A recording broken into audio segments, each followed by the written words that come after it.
రాకాలోకంకి స్వాగతం. జై హింద్ మిత్రులారా. పాకాక్రమిత జమ్మూ కాశ్మీర్లో ప్రస్తుతము ఎన్నికల ప్రహసనం నడుస్తోంది. మొత్తం అంతా కలిపి 59 సీట్లు కూడా లేనటువంటి అసెంబ్లీకి 3 విడతలుగా ఎన్నికలు జరుగుతున్నాయి. మొదటి విడత జూలై 27న జరుగుతుంది. ఇది ముఖ్యంగా మీర్పూర్ చుట్టుపక్కల ప్రాంతాల్లో జరుగుతుంది. ఆ తరువాత ఆగస్టు 2వ తారీఖున రాజధాని ముజఫరాబాద్ దాని చుట్టుపక్కల ఉన్నటువంటి ప్రాంతాల్లో జరుగుతుంది. ఆ తర్వాత చివరి విడత పోలింగ్ పూంచ్ పట్టణం భారతదేశంలో ఉంది. పూంచ్ జిల్లాకి సంబంధించినటువంటి గ్రామాలు పాకిస్తాన్లో ఏవైతే ఉన్నాయో, పాకాక్రమిత కశ్మీర్లో ఏవైతే ఉన్నాయో అక్కడ ఎన్నిక జరుగుతుంది.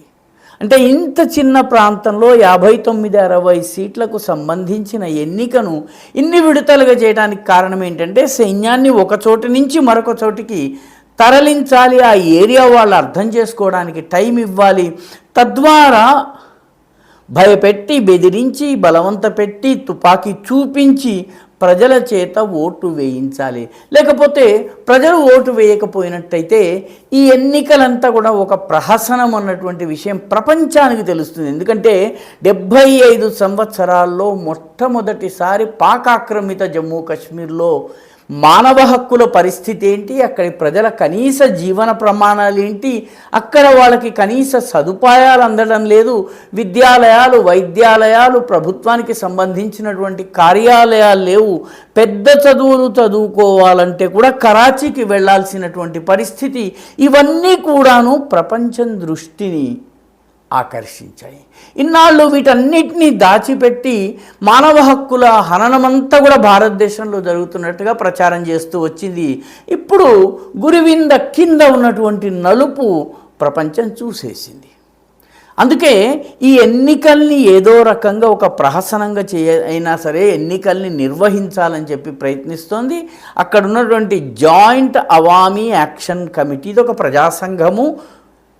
పాకాక్రమిత జమ్మూ కాశ్మీర్లో చాలా ప్రజా మద్దతు ఉన్నటువంటి, బలం ఉన్నటువంటి సంస్థ ఇది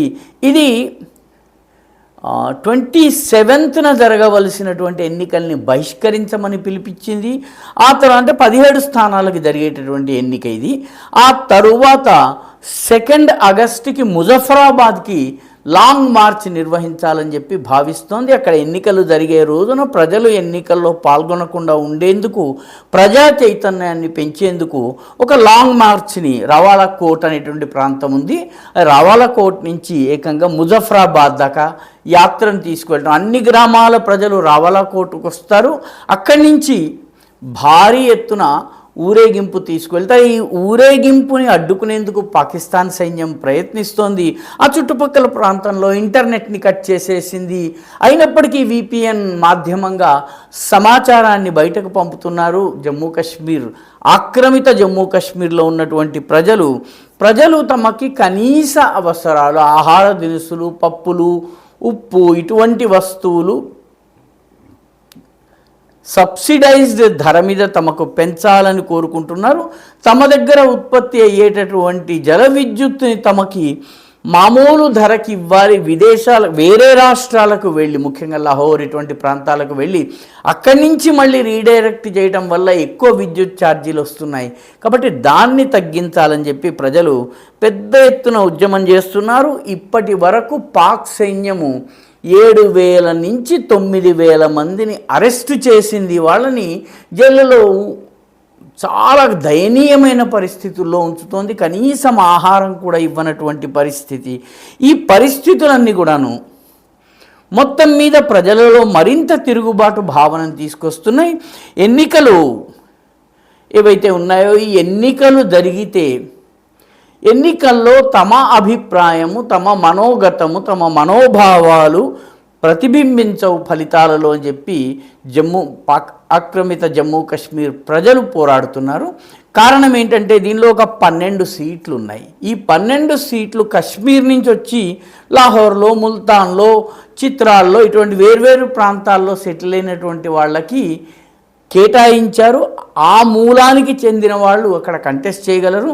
అంటే వాళ్ళందరూ కూడాను అధికారంలో సైన్యము ఎవరిని ఎంపిక చేస్తుందో వారు మాత్రమే పోటీకి నిలబడతారు, వారు మాత్రమే గెలిచి వస్తారు. కాబట్టి 59 మంది సభ్యులు ఉండేటటువంటి అసెంబ్లీలో ఈ 12 మంది సైన్యం యొక్క నామినీలు.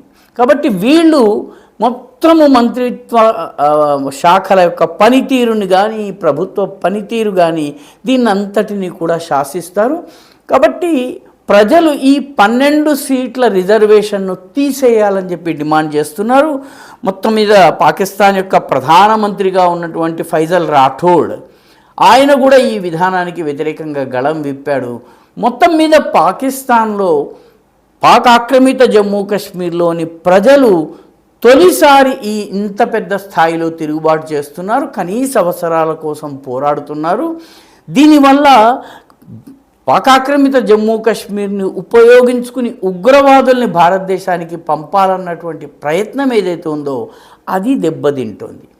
పాకిస్తాన్కి ఇప్పుడు ఇది చాలా పెద్ద సమస్య. ఎన్నికలు అయిన తరువాత కూడా వాతావరణం ఎలా ఉంటుందో చెప్పలేనటువంటి పరిస్థితి.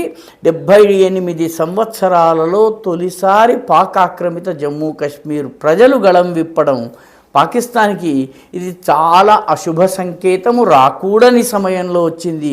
ఇండియన్ కశ్మీర్ అని దేన్నైతే చెప్తున్నా అసలు కశ్మీరము భారతదేశంలోని అవిభాజ్య అంగమైనటువంటి కశ్మీరం విషయంలో చవాకులు అబద్ధాలు అసత్యాలు ప్రచారం చేయాలనుకున్నటువంటి మొత్తం పథకం కూడా సున్నాగా మారింది. అందుకని పాకిస్తాన్ ఎక్కువగా వర్రీ అవుతోంది. ఈ వీడియో మీకు నచ్చినట్టయితే లైక్ చేయండి, షేర్ చేయండి, ఈ ఛానల్కి సబ్స్క్రైబ్ చేయండి. మీ అభిప్రాయాల్ని కమెంట్ల రూపంలో తప్పనిసరిగా పంపించండి.